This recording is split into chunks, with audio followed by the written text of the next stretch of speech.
Curious Couples. Nah, dan topik yang akan dibahas nih lumayan personal banget, karena ini tentang pacaran atau menjalin relationship di masa pandemi. Bener. Kalau menurut gua ya, pacaran di masa pandemik itu menuntut banyak sabar, banyak waktu, dan banyak uang. Nggak tahu tuh bener apa nggak. Apalagi kalau LDR tuh. Iya betul. Maksudnya kalau untuk yang pacarannya di satu kota aja ya, itu kan menantang ya. Apalagi nih salah satu bintang tamu kita nih pacarannya tuh beda negara, bukan beda kota lagi. Nggak beda provinsi ya, nggak cuma beda provinsi. Iya, jadi hari ini kita kedatangan 2 orang tamu yang akan membahas tentang ini. Yang pertama ini teman gue nih. Dulu kita sama-sama bekerja di majalah ternama ibu kota ya, Puji ya. Puji ini WNI tentunya ya, dan sekarang sedang menjalin kisah asmara dengan pria Singapura gitu. Terus kemudian tamu kita yang kedua ini temannya Sylvia Mira, yaitu Saula. Saula ini sedang berdomisili di London di UK saat ini. Ini aku tuh karena alhamdulillah ya sama suami itu kan serumah selama pandemi ini. Nah, meskipun tantangannya tidak kalah tinggi. Nah, ini kan aku tuh misalnya nggak bisa ketemu keluarga ya di Bandung nih selama pandemi itu, yang rasanya tuh pokoknya campur aduk banget gitu. Ada sedihnya, ada khawatirnya terus-terusan. Nah, aku tuh ngebayangin ya, apalagi kalau misalnya Puji nih yang pacarnya di Singapura, itu kan sebenarnya pas lagi kangen-kangennya ya, udah berapa lama sih sebetulnya dulu waktu pandemi terjadi itu, kalau aku kayaknya udah gatel nih pengen langsung ke sana gitu. Dia udah ketawa nih Puji. Iya, jadi memang aku sama pacarku tuh ketemunya awal 2020, bulan Januari.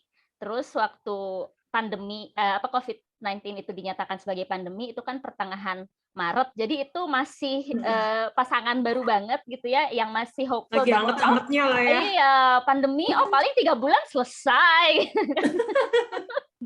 Nah, jadi waktu itu sebetulnya tantangannya tuh bukan bukan karena jauhnya gitu, jadi bukan karena jaraknya, karena sebetulnya kan kalau ngomong jarak Jakarta Singapura tuh kayak satu flight nggak lama gitu kan, paling sejam lebih dikit.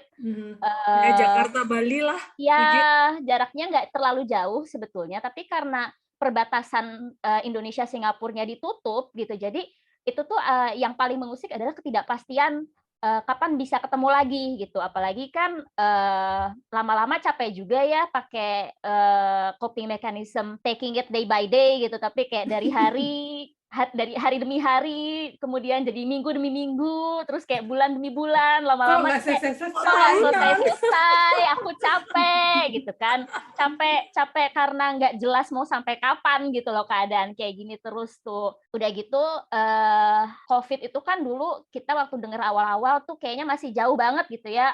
Tapi ketika kemudian mulai ada orang tua teman yang kena, ada teman kantor yang kena, saudara jauh juga, terus sampai aku sendiri kena COVID tuh Juni 2021 kemarin pas lagi gelombang 2 Delta gitu.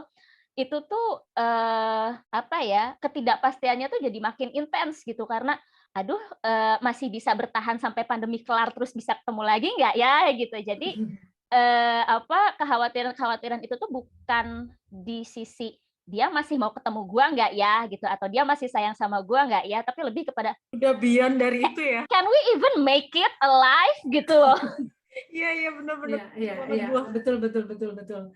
Itu jadi ini ya ketidakpastian itu loh sebenarnya yang bikin cemasnya luar biasa. Iya. Kan kita nggak tahu ya, kita masih bisa hidup lagi nggak sampai itu. Iya benar. Kalau Puji ketemunya di awal pandemi, Saula ini ketemu sama pacarnya justru setelah setahunan lebih pandemi gitu ya, bertemu. Jadi bisa dibilang nih pacarnya berkah pandemi gitu ya. Iya nih berkah pandemi kayak yang tadi kita omongin, pada berkah pandemi. Itu gimana maksudnya bertemu pacar gitu ya di saat pandemi? Bisa gitu loh ya, di saat lockdown gitu. Karena ketemu orang baru aja gue deg-degannya bukan jangankan ketemu orang baru, ketemu orang yang udah sesama kenal aja deg-degan gitu. Nah ini gimana coba? Boleh diceritain nggak Saula? Benar, jadi kalau boleh briefly itu sebenarnya waktu itu sempat putus dengan pacar yang lama lah ya, pacar Indonesia lama putus. Pas sebelum pandemi juga gitu. Jadi pas pandemi sebenarnya kayak ya udahlah ya Nek, ngapain sih pandemi gini ketemu orang gitu kan ya, bahaya apa. Jadi sempat single lama tuh. Nah pas single lama Terus UK ini kalau pada baca berita kan relax banget ya, Bo, pemerintahnya. Jadi kayak awal-awal tuh emang strict banget, tapi setelah dibuka itu termasuk yang paling awal untuk ngebuka akses hospitality, terus restoran, apa tuh termasuk yang awal dibukanya. Jadi waktu kira-kira spring 2021 itu pas dibuka gitu, ya udahlah ya, maksudnya ketemu-ketemu orang aja, nggak expect untuk cari pacar sih sebenarnya enggak, tapi karena kan mau ngapain juga gitu ya, pandemi, abis ini gelombang ketiga juga gitu, jadi kayaknya justru nyantai aja gitu. Nah, seperti orang-orang tua bilang gitu kali ya, kalau nggak dipaksa, nggak nyari, ntar juga ketemu gitu. Nah, ini kayak gitu tuh. Jadi ketemu-ketemu orang, memakai salah satu platform online dating ya, tidak menyebut merek, itu ketemu orang nggak banyak sih, tapi ya udah ketemu, ngobrol, ketemunya juga ya di park, terus duduk-duduk, piknik, nggak kayak sama sekali nggak kayak kencan pada umumnya gitu ya, nggak ke mall, nggak ke bioskop, nggak makan di restoran gitu. Jadi ya kayak gitu banget, jadi kayak piknik-piknik, jalan-jalan gitu. Tapi gue penasaran, lu pakai tes antigen dulu nggak? Belum ketemu. Pas ketemuan. Iya, pas ketemu gitu. Kalau karena antigen itu waktu itu free ya sama government, jadi selalu kayak seminggu 3 kali, pokoknya sebelum keluar tuh selalu tes. Oh, oke. Sebentar, satu lagi. Aku juga mau nanya. Di aturan dating platform itu ada tulisannya nggak di situ? Misalnya, ini warning kalau Prokes mau gitu ya. ketemuan tolong When gitu. you want to meet with someone, you prosedural gitu. get Wow. Ada gitunya, Saula? Ada keterangan seperti itu? Ada, jadi recommended untuk video call dulu, tes dulu apakah sehat atau enggak, punya simptom atau itu. Oh, tapi terus pas ketemu maskeran atau nggak masker tapi jauh-jauhan gitu? Iya, enggak masker karena outdoor terus kan. Beberapa bulan tuh bener-bener nggak pernah ada di restoran, di kafe, di rumah. Enggak, bener-bener di luar, jadi nggak pakai mask kita. Satu lagi, mungkin ini out of context, tapi kalau mau pegangan tangan itu gitu pakai hand. Kalau itu partner aku tuh kan ada OCD ya, jadi dia tuh lebih resik daripada aku. Jadi kayak, semprot-semprot lah, apalah, itu dia yang lebih bawel sejujurnya ya. Jadi kayak, tapi itu kesadaran itu untuk orang-orang sini sih lumayan ya, jadi nggak pernah terlalu worry lah untuk itu. Ada konflik nggak sih dengan situasi yang sangat unpredictable ini? Banyak kesedihannya itu lebih ke, biasanya kan mau travel itu susah. Terus jadi kayak misalkan nyokap aku kan nggak ada tahun kemarin, bulan Oktober. Jadi aku harus pulang ke Indonesia cepet-cepet. Dia itu pengen nemenin kan. Terus jadi nggak bisa kan, Indonesia belum buka untuk non-WNI. Terus ibunya kena COVID tahun kemarin. Dia harus pulang ke Poland, aku nggak bisa ikut karena visa enggak keluar, Schengen visa enggak keluar. Jadi banyak hal di mana yang harusnya ini tuh gampang jadi susah gitu. Jadi ribet. Kayak gitu-gitu sih, lebih ke kesedihannya, balik lagi tetap ke akses to support. Itu tuh jadi kelihatan banget konfliknya gitu. Jadi kayak karena mau support tapi apa daya gitu ya.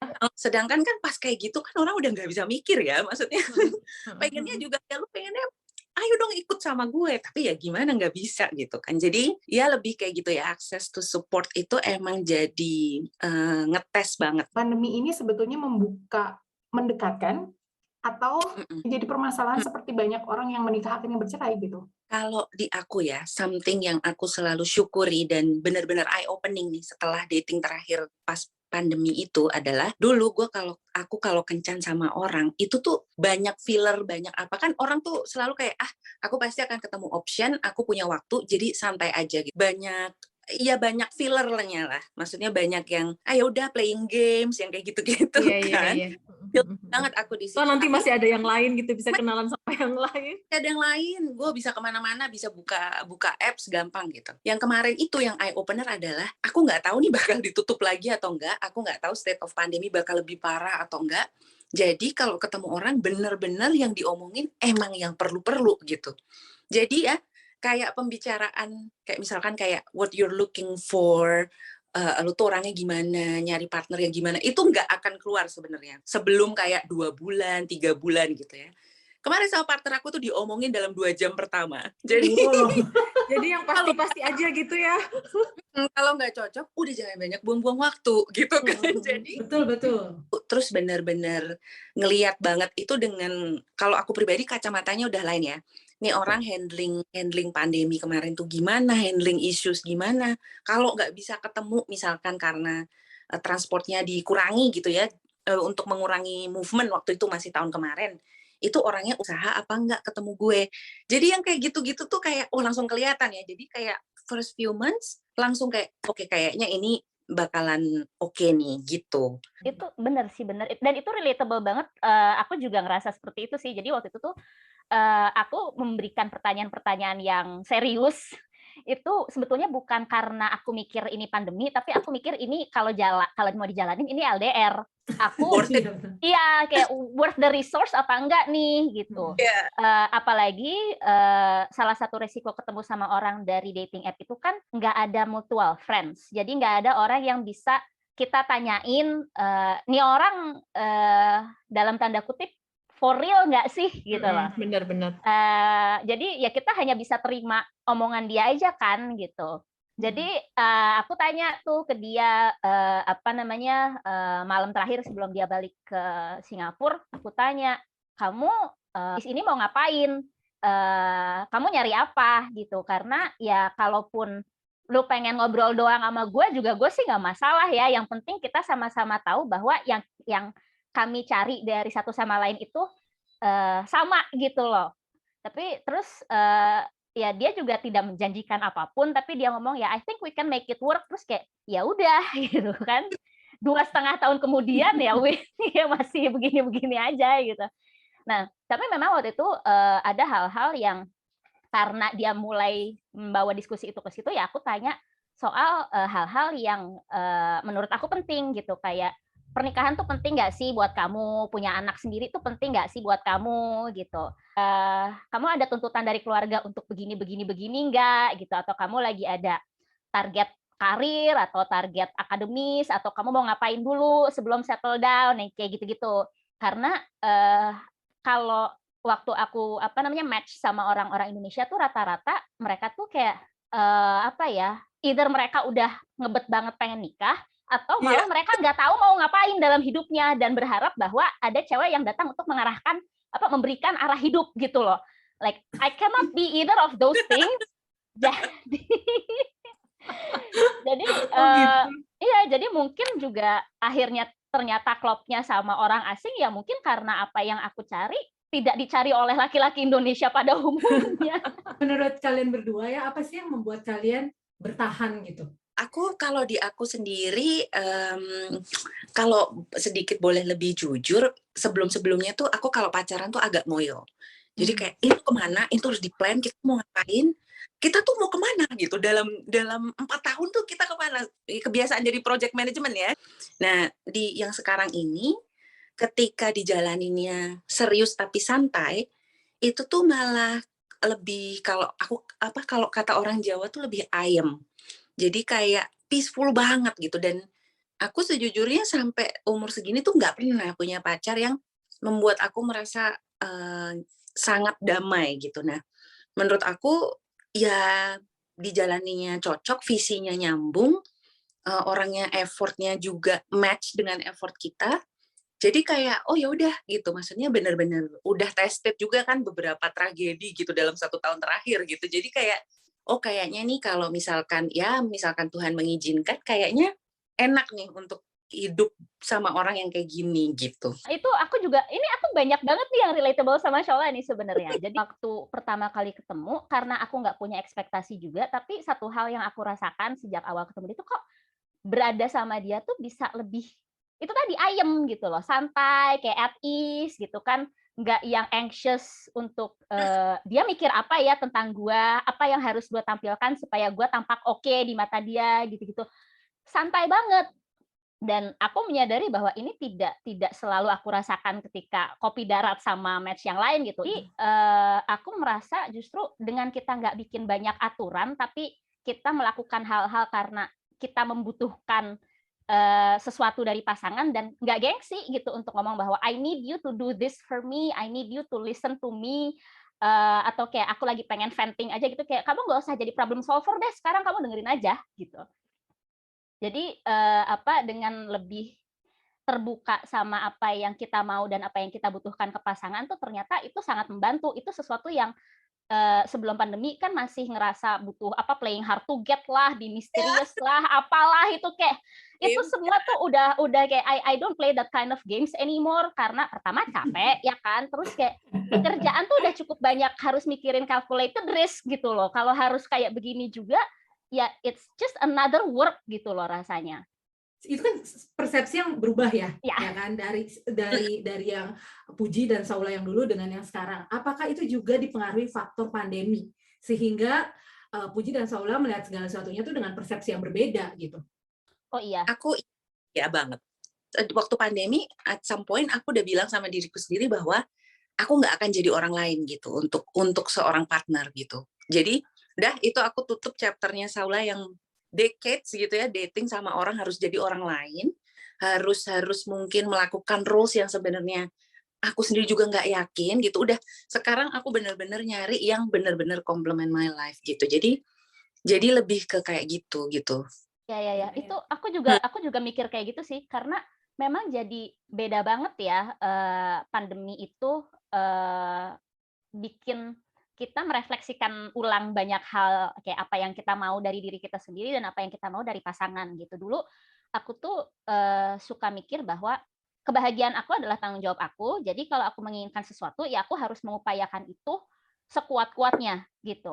Kadang-kadang tuh sebelum pandemi mungkin juga karena akses nggak terlalu susah gitu ya, maksudnya nggak banyak hambatannya seperti di masa pandemi, aku akan bisa kayak aku nggak keberatan untuk ambil effort lebih banyak kayak misalnya aku yang nyamperin atau aku yang ngajakin kencan atau aku yang mulai chat duluan atau apa gitu ya, karena menurut aku itu adalah bagian dari upaya aku untuk mendapatkan apa yang aku mau dalam hubungan itu gitu. Tapi kekurangan dari pendekatan itu sebetulnya adalah aku tuh jadi nggak mikirin pasanganku sebenarnya maunya apa gitu. Karena aku jadi lebih banyak projecting kan, aku lebih banyak projecting apa yang aku mau ke dia gitu. Jadi di satu sisi aku jadi lebih mikirinnya gimana caranya supaya orang ini bisa sesuai dengan apa yang jadi visi aku terhadap hubungan ideal versi aku. Jadi ketika pandemi itu banyak menutup akses-akses seperti itu, aku kan jadi mikir ya, resource terbatas gitu kan, kayak duit terbatas, tenaga terbatas, waktu terbatas gitu kan. Jadi ya akhirnya istilahnya nggak mau terlalu berusaha keras sendirian gitu. Jadi ya kalau ketemu orang yang nggak bisa ketemu di tengah gitu ya ngapain gitu.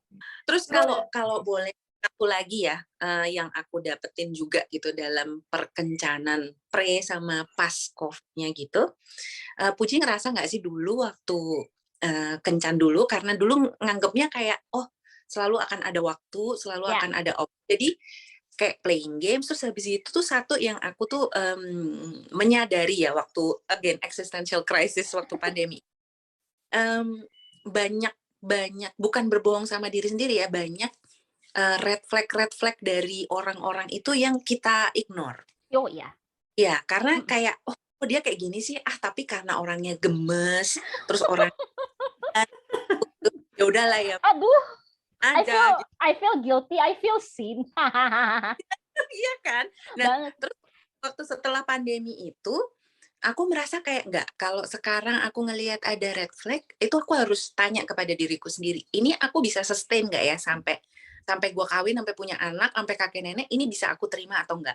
Kalau enggak, aku nggak usah gitu. Nah itu keputusan yang ada setelah pandemi. Karena kan kalau semuanya akan isi, semua akan ada waktu, bisa nih gitu.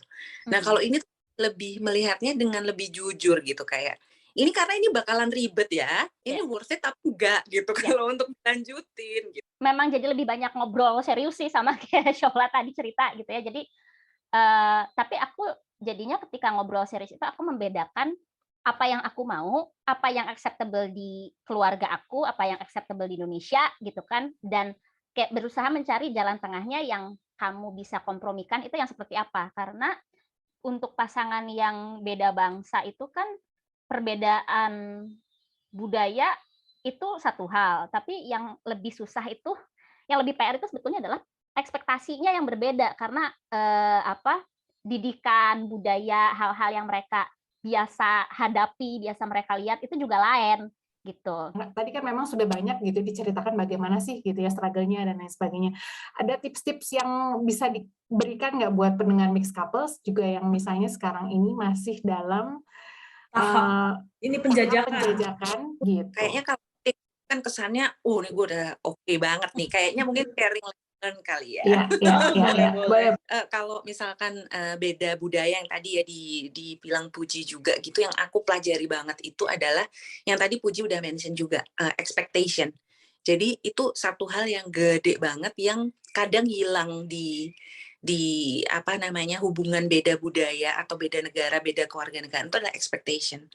Dan expectation itu di banyak banget, kayak expectation tentang kita mau kemana, does it include perkawinan atau enggak, apakah itu juga include anak-anak atau enggak, terus keuangan, kayak misalkan kayak orang Indonesia itu wajar untuk jadi sandwich generation, masih ngebayarin bonyok, masih ngebayarin adik-adik, apa segala macam. Jadi di depan tuh aku udah declare kayak, aku enggak ya, puji Tuhan orang tua aku comfortable dan adik-adik aku udah selesai, jadi aku free. Kamu seperti apa? Karena itu harus diomongin gitu. Nah dia juga bilang kayak, oh enggak, gue free gitu. Jadi itu tuh udah mengeluarkan satu beban gitu. Nah yang aku pelajari, pertanyaan-pertanyaan kayak gitu, expectation itu nggak pernah dibahas karena it kills the romance gitu. Aku tahu banget gitu, karena kayak nggak romantis ngomongin uang gitu, nggak romantis ngomongin kayak histori kesehatan aku atau apa, histori kesehatan orang tuaku. Emang nggak romantis, tapi ya harus diomongin karena menurut aku itu tuh yang justru untuk penting dan sustainable ke depannya gitu. Jadi menurut aku lesson learn yang penting, apalagi untuk mix ya, itu tuh kayaknya to be open dengan expectation kita itu seperti apa. Again, relatable.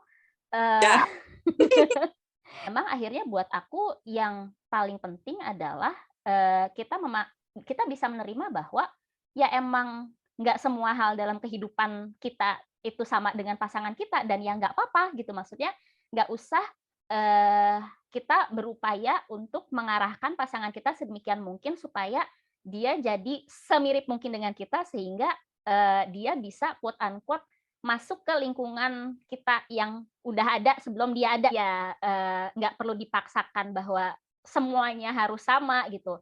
Dan benar memang bahwa ada hal-hal yang tidak romantis gitu ya, yang yang akhirnya memang sebetulnya perlu dibicarakan ketika sejak awal pacaran. Kalau buat aku kenapa itu penting? Karena kalau semua hal yang romantis itu dibicarakan sebelum menikah, dan semua hal yang tidak romantis itu disimpan sampai kemudian baru nikah, mau jadi apa pernikahan Anda? Istilahnya yang bisa kita simpulkan hari ini adalah pandemi tidak hanya membawa tantangan, tapi juga membawa manfaat ya. Ada perubahan-perubahan pola pikir dalam hubungan yang bisa kita pelajari hari ini dari Shaula dan Puji gitu ya. Dan yang pasti mudah-mudahan ini bisa jadi masukan.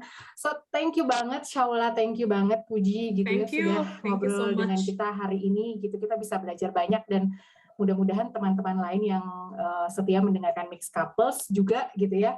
Jadi jangan lupa follow Instagram kita di @mixedcouples.id atau email juga ke kita di mixedcouples.id@gmail.com. Dan ya, sampai ketemu lagi di edisi lainnya. Makasih ya. Bye. Terima kasih.